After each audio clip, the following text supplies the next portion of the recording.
This is Kick-Ass News. I'm Ben Mathis.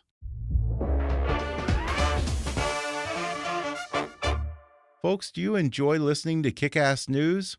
Well, then become a part of what I'm doing here and help support the show by going to patreon.com/kickassnews and making a donation.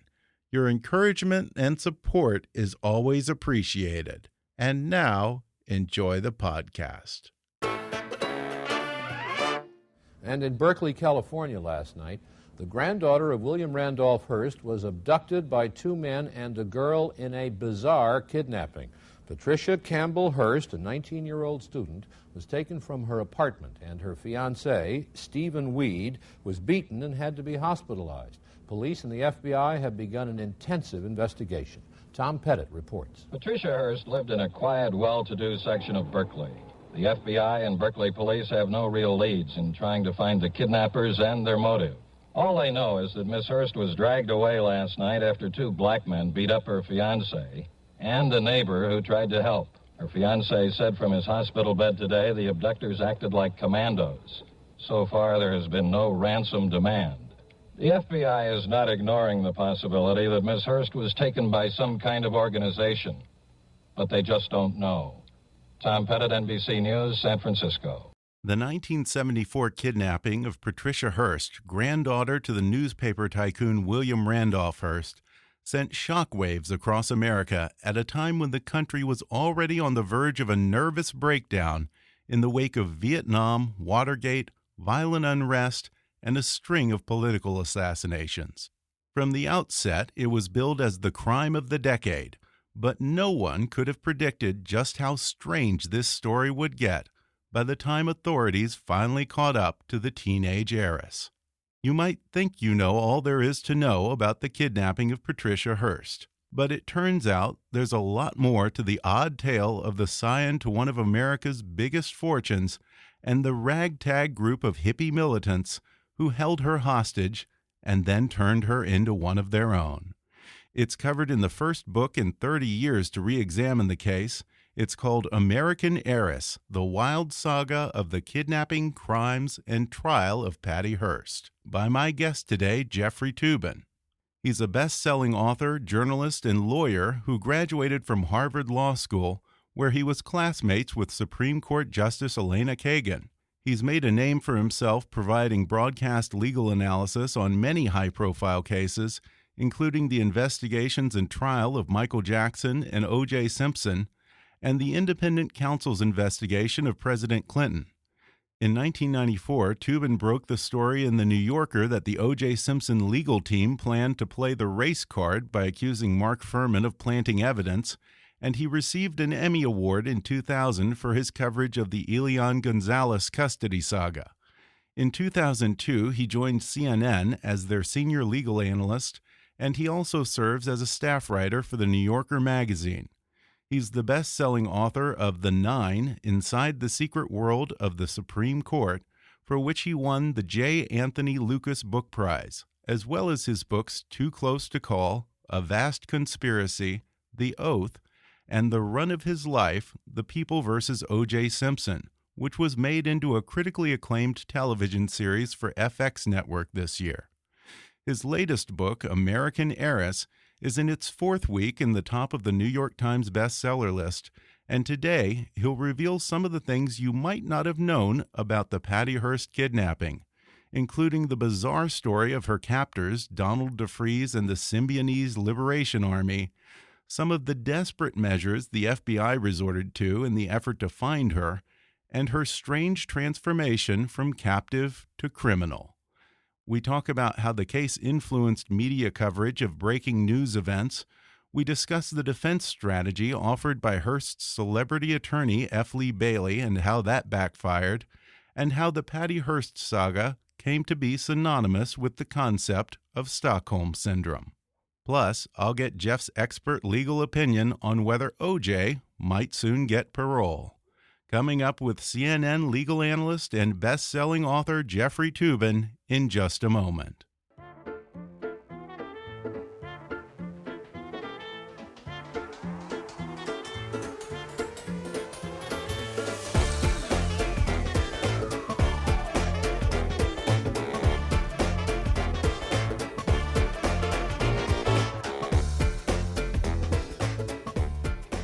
Jeffrey Toobin is a legal analyst for CNN, a staff writer for The New Yorker, and a best-selling author. His latest book is American Heiress, the Wild Saga of the Kidnapping, Crime, and Trial of Patty Hearst. Jeff, thanks for sitting down with me. It's great to talk to you. Well, you'll be happy to know, Jeff, I saw Patty Hearst this past weekend, and she didn't have a machine gun in her hand, and she seemed to be doing quite well. Where did you see her? I was with some friends at the Langham Hotel in Pasadena, and purely by coincidence, turned out her daughter was having a wedding there. Her daughter was getting married to, I guess, the guy who runs Nerdist, right, Chris Hardwick. Yes. Now, I knew she was getting married. I didn't know it was there. How interesting. She looked a good. gala occasion, I'm sure. It was worthy of the Hearst family name, I'd say. Well, that's saying a lot, because they've had a lot of luxury over the years. Yeah, well, this book has been a fun read for me. I feel like this is one of those cases where most of us think we know this story, and everyone comes into it with some kind of a preconceived idea, whether they think she's a total victim or she's some spoiled brat rebelling against mommy and daddy. In working on this project, for you, when you tackled this subject, was there anything that came as a surprise or a revelation to you that went counter to whatever the narrative was in your mind? Oh, lots was surprising to me. I was a kid when this happened, and I had the barest knowledge of it. This is the first book I've written that was really at the border of journalism and history. All the other books I've written have been stories that I covered for The New Yorker and CNN and then expanded into a book. This one I was starting almost from square one. And I was aware that she had obviously been kidnapped, that she was accused of bank robbery, convicted. But what I didn't know was the incredible scope of the crimes she committed while she was on the run with her comrades in the Symbionese Liberation Army. I knew about one bank robbery. I didn't realize there were three. I didn't realize she shot up a street in Los Angeles. I didn't realize she set off bombs. That, to me, was the major revelation of working on the book. Yeah, and you say that the Patty Hearst kidnapping and the SLA were very much representative of the mood of the 70s, and particularly the violence and the chaos that erupted in the Bay Area around that time. So it set the scene for us. Well, that's another thing that was a tremendous surprise for me. I was aware, of course, that the 60s were a time of assassinations and protests, and I somehow had the impression that in the 70s things sort of chilled out. Well, I couldn't have been more wrong. The 70s were really a deeply ugly time in America, and especially, as you point out, in the Bay Area. Think about this. There were 1,000 bombings a year in the United States in the early and mid-70s. Wow, just 1,000 bombings. 1,000 bombings. Now, obviously, not all of them were fatal, but some of them were. Bombings were a part of political protest in that era in a way that's just inconceivable today. Yeah. There were 2 skyjackings a month in the United States. Again, inconceivable. And the Bay Area was afflicted with serial killers like the Zodiac Killer, the Zebra Killer. And, just popular culture took note of it. When Warner Brothers wanted to make the toughest detective in the United States and put him in the worst place in the United States, they made Dirty Harry, Clint Eastwood's iconic character, a San Francisco detective. I couldn't remember. I didn't remember that Dirty Harry was a San Francisco detective, but I think that's indicative of how that city was portrayed in that era. Yeah, and born out of this was the SLA. Now, before reading this book, every time I heard the story of Patty Hearst and I heard of the Symbionese Liberation Army, I always found myself looking on a map trying to find out where Symbia is. Well, turns out it's a made-up thing. Yes, what is the SLA? Well, or what was the SLA? The part of the counterculture in the 70s was this sense that the young people could find a revolutionary cadre in prisons, that they could radicalize and join forces with people they regarded as political prisoners. So there was this symbiosis between students and prisoners, particularly in this prison called Vacaville, which was near Berkeley. One of the prisoners there was a guy named Donald DeFries, and Donald DeFries came up with the idea of a Symbionese Liberation Army, which he took as a corruption of the word symbiosis, people working together. So it had nothing to do with any geographical location. It was a made-up word. And, he called it liberation, though they didn't liberate anything or anyone. And as an army, it had at most a dozen people in it. So it was a very misleading name, but that's the origin. Yeah, and throughout this, it seems to me like the SLA and Donald DeFries, they're kind of like the gang that couldn't shoot straight. Well, there really is a comic element to the SLA. Unfortunately, they also managed to kill 2 people along the way, which reduces the comic nature of what they did. But you were certainly right that everything, including the kidnapping of Patty Hearst itself, what was a bumbling enterprise with no clear goal or tactics, and they were indeed the gang that couldn't shoot straight. They shot their guns many times over the sort of 2 years of their existence. Fortunately, they only hit 2 people. Given the number of times they fired their guns, so they were could have literally killed the a gang lot that more. couldn't shoot straight. They certainly were. And the kidnapping idea kind of came out of the backlash from another action by the SLA that didn't really go well for them in the PR battle. That's true.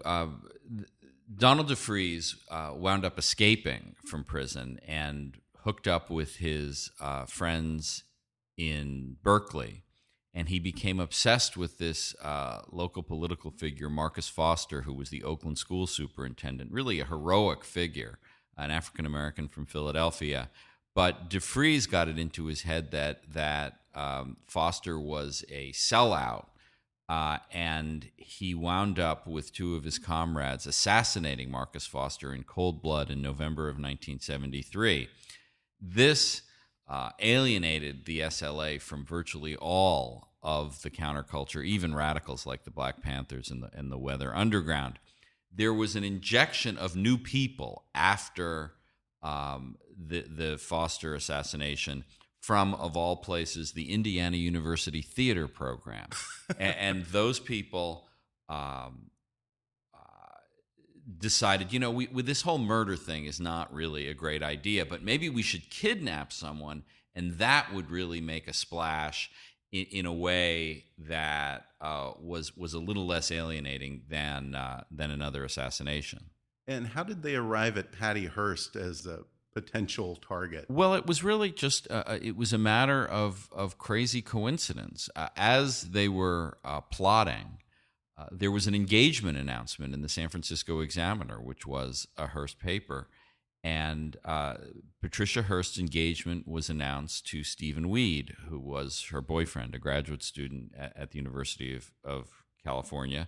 And the engagement announcement said in its 4th paragraph that Patricia Hearst was an undergraduate at Berkeley. Now, one of the SLA members was working at that time as a secretary, and she knew that in that more innocent time, there was a public directory of the home addresses of every student who went to Berkeley, a big black binder. So her husband, Bill Harris, went and looked up Patricia Hearst and saw that she lived at 2603 Benvenue in Berkeley, apartment number 4.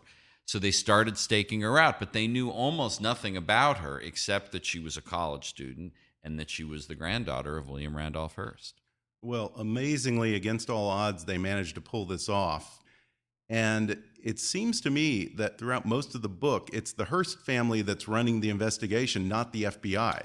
Well, the FBI was, I'm kind of amazed by the ineptitude there. Well, you have to remember, again, the times. J. Edgar Hoover had just died in 1972, and Hoover's idea of an FBI agent was a crew-cut college graduate in a black suit with black cordovan shoes, and it was a group of people who were uniquely ill-suited to try to infiltrate the counterculture. I mean, imagine they're coming up to people in Berkeley and saying, well, I wish help us out with our investigation. That was why they made such little progress. It's also a factor was that the SLA, after the Foster assassination, had alienated so many other people in the counterculture. They didn't really have contacts in the Weather Underground, in the Black Panthers. So their isolation actually helped them stay at large for so long. But even still, I mean, some of these things just blew me away. The lead agent, was resorting to psychics multiple psychics, not just one, but several. And there's this great story of, I guess there was a prisoner, I think at Vacaville, who said that he could help them find them if he could just get a furlough for a week. Right. And they actually went for that. Well, not only, yes, they went for this ridiculous offer, but even crazier, they, in an effort to make sure this guy didn't escape, they gave him an injection, which they told him was a slow-acting poison, so that he had to come back and get the antidote, or else he would die. The prisoner was crafty enough to go have a nice time with some girlfriends and had absolutely no sense of where Patty Hearst was, but the prisoner was also dumb enough to believe that he actually had received this slow-acting poison, so he returned to get the supposed antidote, and he wound up going back to prison. So all along the way, Patty Hearst is being held in a closet by her captors with the SLA.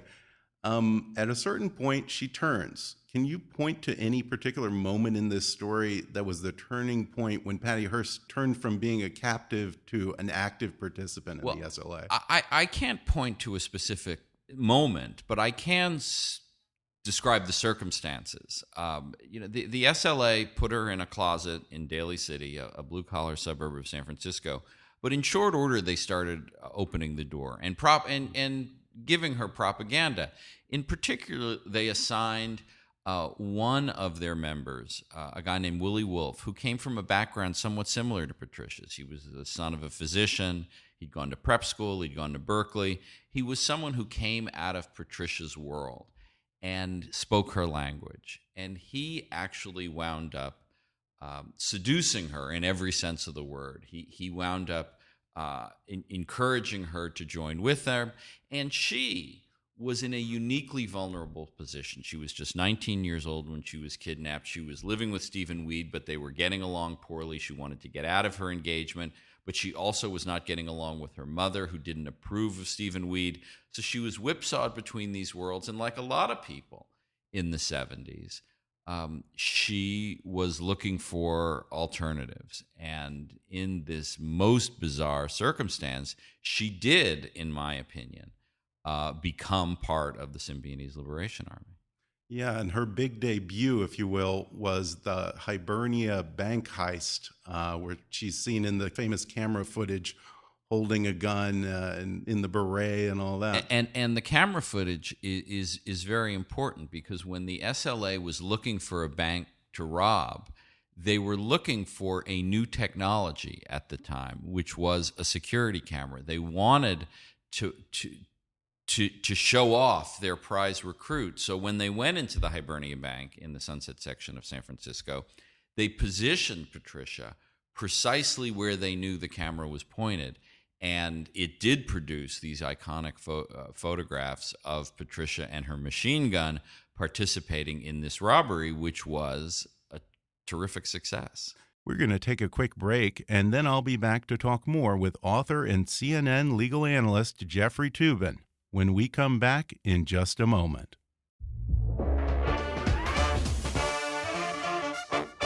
If you're enjoying my conversation with Jeffrey Toobin, then check out his best-selling book, American Heiress, The Wild Saga of the Kidnapping, Crimes, and Trial of Patty Hearst. And right now, you can download the audio version of his book for free with a special promotion just for our listeners from Audible.com. Just go to audibletrial.com/kickassnews for a free 30-day trial and a free audiobook download, which can be American Heiress by my guest today, Jeffrey Toobin, or any of Audible's 180,000 titles. That's audibletrial.com/kickassnews. Or click on the sponsor link on our webpage to download the free audiobook of your choice. And now, back to the show. And technology and the media come into play at several points in this book. After the heist, they then come down to Los Angeles to hide out, and it ends in a big shootout that ends up being a watershed moment in breaking news coverage. That's right. What happened there? Well, in up to the 1970s, if television wanted to cover a live event, they had to plan well in advance. They had to lay cable, and that's what they did for political conventions, for World Series games. But KNXT, which was the CBS affiliate here in Los Angeles, had purchased the first live transmission truck. In fact, it was so new that KNXT actually gave it its name, which is the Minicam, which of course is now, the standard issues for how most local and national news is covered. But the 9 of the SLA people fled from San Francisco to Los Angeles. 3 of them, Patty and Bill and Emily Harris, got separated on May 16th. But on May 17th, 1974, the remaining 6 of the SLA were surrounded by the SWAT team, again, a new invention of the Los Angeles police. And KNXT's cameras were covering it. What followed was the biggest gun battle in American history involving the police, where 5,000 rounds of ammunition went into this little house in South Central, 3,000 rounds of ammunition came out, and all 6 of the SLA people inside, including Donald DeFreeze and Willie Wolfe, were killed by the LAPD. And as Patricia, Bill, and Emily Harris watched on live television nearby. Yeah, and it was the biggest shootout to this day in even U.S. today, history. Even today. Wow. Now, she continued to go on the lam for a while, and she thought that she was going to go out in the same way, in a hail of bullets. Turned out that wasn't really the case. How did she get caught? It wasn't really the case, but it certainly was a correct warning to her. In one of the reasons she was recruited to the SLA is that Willie Wolfe and others told her, look, you have nothing to fear from us. You have to fear that we're going to be attacked by the cops and the FBI. After the shootout on May 17th, Patricia sees, well, you know what? They were right. The FBI did think Patricia was inside that house, and they fired away anyway. So that was part of what made her become a recruit to the SLA. That was in May of 1974. It wasn't until September of 1975, 15 months later, that she was caught. And during that period, which is sometimes called Patty's lost year, she commits an extraordinary number of crimes with her colleagues. They rob 2 more banks. In one of those bank robberies, a woman is killed. They set off bombs the way a lot of radical groups did in the 70s. And it was only after the FBI gets a tip from the brother of one of the new SLA members that they managed to track her down in San Francisco, and she gets arrested on September 15th, 1975. Yeah, and she stands trial. The family hires the celebrated attorney F. Lee Bailey. He builds his whole defense around this idea that Patty Hearst was coerced into committing these crimes. You, as you've already kind of alluded to, do a pretty convincing job of picking apart the defense. What were some of the facts that refute this idea that she was coerced into all these actions? Right. The key points were the independence of action she had during her year, the number of times she was left on her own where she could have walked away, the number of crimes she participated in. She winds up falling in love with another member of the SLA, a guy named Steve Solia, and they lead this domestic existence together. They live together in San Francisco. They go hiking together in the cliffs off of the Pacific Ocean. At one point, they get stuck on a cliff, and they need to be rescued by the state police. The state police, when the state police gather her up, she doesn't say, "Oh, by the way, I'm Patty Hearst, take me home." She gives a fake name. On another time when they go hiking together, she gets a bad case of poison oak.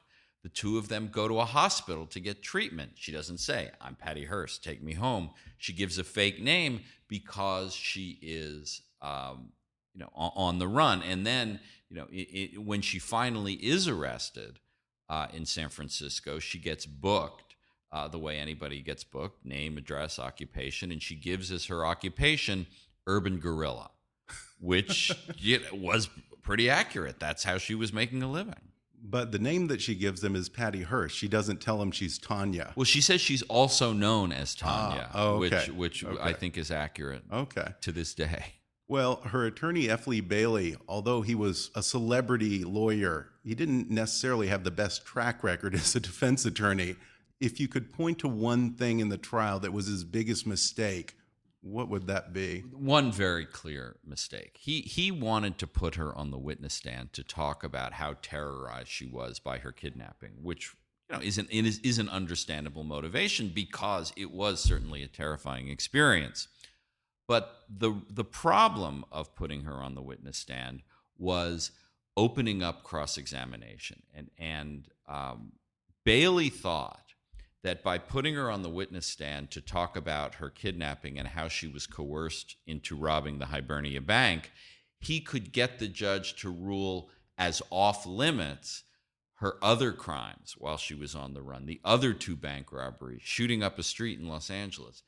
And Bailey made the critical error of not getting a clear ruling from the judge in advance about the scope of cross-examination.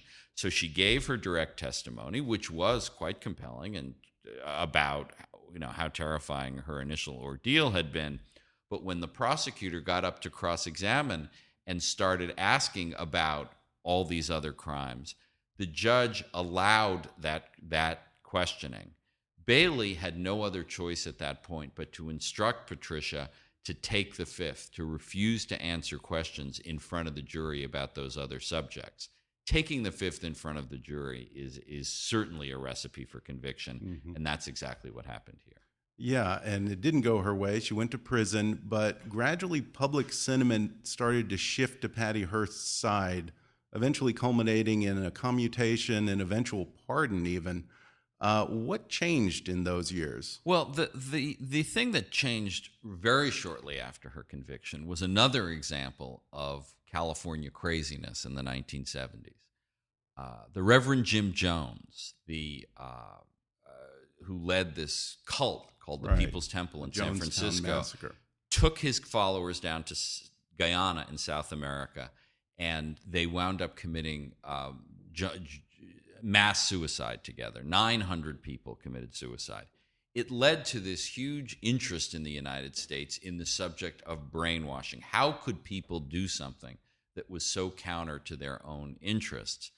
At precisely that moment, Jimmy Carter was considering whether to issue a commutation to Patricia Hearst.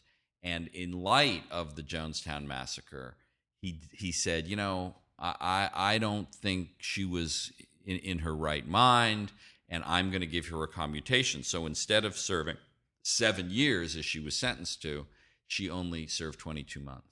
Yeah, and this is where that whole idea of Stockholm Syndrome started to seep into the public consciousness. That was actually a little later. I mean, interestingly, the Stockholm Syndrome is very much associated with her case, but the bank robbery in Stockholm, which where the hostages sort of called in on behalf of the kidnappers, took place just a couple of months before the kidnapping. So it had not actually seeped into the American popular culture just yet. It's only in later years where Patty Hearst has been widely described as suffering from Stockholm Syndrome. Interestingly, and this is something I talk about in the book, is that brainwashing and Stockholm Syndrome are not scientific or medical terms. Those are journalistic terms. Right. And it is not true that everyone who's taken hostage identifies with their captors. It is a very it is a mysterious and unpredictable process who might identify and who does not. Right. If it's not technically a psychological term, then can that even be used as a defense? Well, because it seems a lot. Well, nowadays. In Patricia's trial, there were 3 psychiatrists who testified for the defense. There were 3 psychiatrists who testified for the government, and frankly, their testimony was so bewildering and confusing that they kind of canceled each other out, which I think is probably appropriate. And the jury, rather than focusing on the labels that were given to her conduct, looked at the conduct herself and saw how voluntary it was. And that's really what led to her conviction. Your bestseller on the O.J. Simpson trial was turned into a hit miniseries this year on FX. With this particular book, I don't know whether I would make it as an action drama or a dark comedy. Well, it certainly has elements of both. Yeah. Is there any chance that we might see American Heiress on the screen? Well, I am very pleased to say that the same producers and the same screenwriters who did the O.J. series are now working on adapting my book for a feature, not for a miniseries. Terrific. Now, you're a figure of Hollywood. You know that just because someone's writing a script doesn't mean it's going to be made. But I am hopeful that it will turn into a movie. Terrific. Any ideas on casting? I don't want to get my hopes up. I have some ideas, but for the moment, I'll keep it to myself. All right. Well, before we go, between you and me, I think enough time has passed. OJ. Totally guilty, right? Totally guilty. I mean, I didn't have to wait. Do you have to 20 be years? impartial Oh my God! as a journalist? Okay. I believe I'm not sure whether it's page 2 or page 3 of my book on the O.J. Simpson case. I make clear my view that I think O.J. Simpson was absolutely guilty of killing those 2 people, Nicole Brown and Ron Goldman. The miniseries actually takes a somewhat different approach. They do not show a reenactment of O.J. committing the crime. They simply lay out how the trial went. Now, frankly, I believe that anyone who looks fairly at the evidence, as the miniseries did, can't conclude that O.J. is anything other than guilty, but the miniseries is not as explicit as my book. Well, I hear that he's up for parole, I think, pretty soon. Do you think he'll get out? It's actually a very tough call, I think, because I think O.J. should be serving life in prison for killing Ron and Nicole, but he was acquitted. I happen to think this Las Vegas case was pretty bogus prosecution. Yeah. I don't think so. If they evaluate it just on that, he might well get parole. He's also pushing 70 years old, and most people who are pushing 70, many people who are pushing 70 do wind up getting released from prison. So I don't know. Well, once again, the book is called American Heiress, The Wild Saga of the Kidnapping, Crimes, and Trial of Patty Hearst. Jeffrey Toobin, thanks for sitting down with me. Thanks for having me. Thanks again to Jeffrey Toobin for coming on the show. And if you enjoyed today's episode, then order his new bestseller, American Heiress, The Wild Saga of the Kidnapping, Crimes, and Trial of Patty Hearst. I'll include an Amazon link where you can order it in the show notes for this episode and on our website at kickassnewspodcast.com. Or if you'd prefer to listen to the audio version, you can download that for free through a special trial offer just for our listeners at audibletrial.com/kickassnews. You can frequently read Jeffrey Toobin's articles in The New Yorker and see him giving his expert legal analysis on CNN. You can also follow him on Twitter at Jeffrey Toobin or on his website at jeffreytoobin.com. That's spelled Toobin. Be sure to subscribe to Kickass News on iTunes and leave us a review while you're there. And if you really want to help out, then donate to our GoFundMe campaign at gofundme.com/kickassnews. Or if you prefer, you can set up a recurring monthly contribution at patreon.com/kickassnews. You can visit Kickass News on Facebook or follow us on Twitter at KAPolitics. And please be sure to recommend Kickass News to all your friends on your social media. As always, I welcome your comments, questions, and suggestions at comments@kickassnewspodcast.com. But for now, I'm Ben Mathis, and thanks for listening to Kickass News.